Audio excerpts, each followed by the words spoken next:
ഏതൊരു മനുഷ്യ മനസ്സിലും ദേവാംശവും പൈശാചികാംശവും കുടിയിരിക്കുന്നു. സാഹചര്യങ്ങൾ ചിലപ്പോൾ ദേവാംശത്തെ മുന്നിലോട്ട് കൊണ്ടുവരും, ചിലപ്പോൾ പൈശാചികാംശത്തെ. അതുകൊണ്ട് തന്നെ ഒരു നിമിഷത്തിലെ ഒരാളുടെ പ്രകൃതം കണ്ട് വിലയിരുത്തുക നന്നാവില്ല. മഹാഭാരതത്തിൽ പ്രതിനായക വേഷത്തിൽ നിൽക്കുന്നയാളാണ് ദുര്യോധനൻ.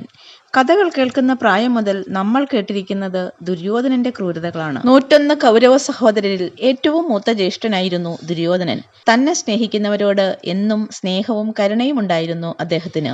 അസാമാന്യ കഴിവും പ്രാവീണ്യവും ഉണ്ടെന്ന് തെളിയിച്ച ഒരു യുവാവിനെ കുലത്തിന്റെയും ഗോത്രത്തിന്റെയും പേരിൽ ചവിട്ടിത്താഴ്ത്തുന്നത് കണ്ടിട്ട് പ്രതികരിക്കാൻ ഒരേയൊരു ദുര്യോധനനെ ഉണ്ടായുള്ളൂ. അദ്ദേഹം തനിക്ക് അവകാശപ്പെട്ട അംഗരാജ്യത്തിന്റെ അധിപനാക്കിയാണ് കർണനെ അധിക്ഷേപിച്ചവരുടെ വായടപ്പിച്ചത്. പാണ്ഡവരോട് മാത്രമായിരുന്നു ദുര്യോധനന് വൈരാഗ്യം.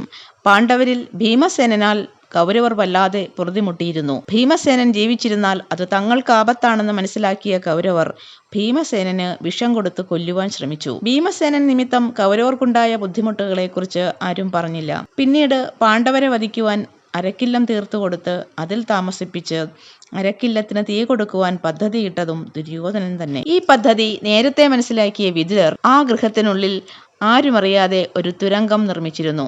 അരക്കില്ലത്തിന് തീയിടാൻ പദ്ധതിയിട്ടിരുന്ന ദിവസം ഏതെന്ന് മനസ്സിലാക്കിയ വിതുരർ ആ വിവരം പാണ്ഡവരെ അറിയിക്കുകയും ആ തുരങ്കം വഴി രക്ഷപ്പെടാൻ ഉപദേശിക്കുകയും ചെയ്തു. ദുര്യോധനന്റെ ഈ പ്രവൃത്തിയെ ഒരു വിധത്തിലും ന്യായീകരിക്കാനാവില്ല.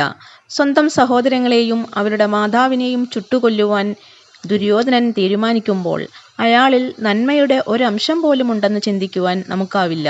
അന്നേ ദിവസം പാണ്ഡവരുടെ വസതിയിലെത്തിയ രാക്ഷസ സ്ത്രീക്കും 5 മക്കൾക്കും കുന്തിദേവി ഭക്ഷണം കൊടുക്കുകയും അത് കഴിഞ്ഞ് അവർ അവിടെ തന്നെ കിടന്നുറങ്ങുകയും ചെയ്തു. എന്നാൽ അരക്കില്ലത്തിന് തീ വയ്ക്കപ്പെടും എന്നറിഞ്ഞുകൊണ്ട് അവിടെ നിന്നും രക്ഷപ്പെടുന്ന പാണ്ഡവർ നിരപരാധികളായ 6 പേരെ നിഷ്ക്രൂരമായി മരണത്തിലേക്ക് വിട്ടുകൊടുത്തത് ഒരു തെറ്റായോ ക്രൂരതയായോ ആരും എവിടെയും പ്രതിപാദിക്കുന്നില്ല. താൻ സ്നേഹിക്കുന്നവരിൽ അഗൈതവമായ വിശ്വാസം അർപ്പിക്കുന്നയാളാണ് ദുര്യോധനൻ.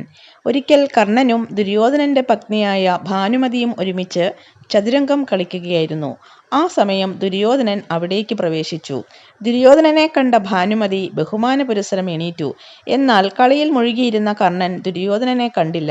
കളിയിൽ തോറ്റതിന് ഭാനുമതി പിണങ്ങിപ്പോവുകയാണെന്ന് കരുതി കർണൻ അവളെ പിടിച്ചു നിർത്താൻ ശ്രമിച്ചു. ആ സമയം കർണന്റെ കൈതട്ടി ഭാനുമതിയുടെ ഒരു ആഭരണം പൊട്ടി മുത്തുകൾ ചിതറി. ആ സന്ദർഭത്തിലാണ് കർണൻ ദുര്യോധനനെ കാണുന്നത്. ഭാനുമതിയും കർണനും നന്നായി പരിഭ്രമിച്ചു. എന്നാൽ ദുര്യോധനൻ ചിരിച്ചുകൊണ്ട് ഞാൻ തന്നെ മുത്തുമണികൾ പെറുക്കിത്തരണമോ എന്ന് ചോദിച്ചുകൊണ്ട് താഴെ ചിതറിക്കിടന്ന മുത്തുമണികൾ പെറുക്കിയെടുത്തു.